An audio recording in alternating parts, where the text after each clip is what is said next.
Joining me in the studio is Douglas Herbert, our international affairs commentator. Douglas, I have to ask this question.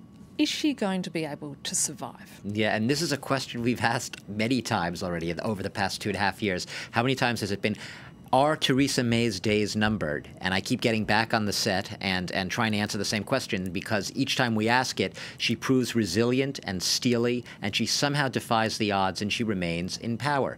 And look, she has several things in her favor. She appears very weak. She appears to have party and parliament and country all stacked against her. Very few friends. So how does she do it? Well, one is her own determination, that grit and steely determination. That's the only way to put it. She has said she's not going anywhere. She is digging in her heels. She sees it genuinely as her mission to usher Britain through a smooth transition, a smooth departure out of the European Union, even though before she was Prime Minister, she was a Remain person. Beyond that, who are the alternatives right now? You know, everyone seems to be baying for blood in the wings in her own party. There are a lot of potential candidates. No one's actually stepped up to the plate, including those who have walked out and resigned, including her former Foreign Secretary, Boris Johnson. Many names are booted about. No one has actually said, yes, I want to be the next prime minister, and has actually posed that leadership challenge. They're gathering votes to try to do it, but no one's name has been put forward. The timing, also awful. A lot of people, they might want her out of power, but then they look at the alternative. You oust a prime minister now as the clock is ticking down to Brexit. Already Britain in chaos. Let's cause some more chaos.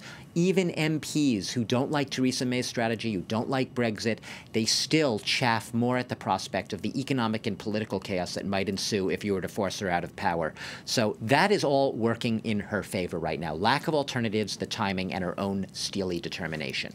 So what, in fact, are the scenarios? Oh, well, there are several. Playing on what I just said is, against all odds, maybe she can get this deal somehow through Parliament, right? You know, it's 3 weeks away about till that Parliament vote comes next month. That can be an eternity in politics. From where we stand today, it seems absolutely unfathomable that she could get it past the Labour Party, her own little fringe Northern Irish party, the DUPs in Parliament who hate this deal on arrival. How would she do it? We don't know. She could eke it out. The other possibilities, and we could perhaps bring up the chart here if we have it, is a no deal.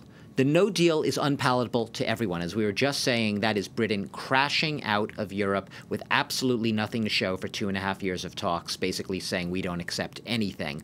You could have a renegotiation that is reopening up the agreement, the 485-page agreement as it now stands, for more negotiations. The problem with that is it's sort of a non-starter right now with Europe. Europe's already sick of the whole Brexit process. They want it over and done with. They think they've already given too much, most European capitals.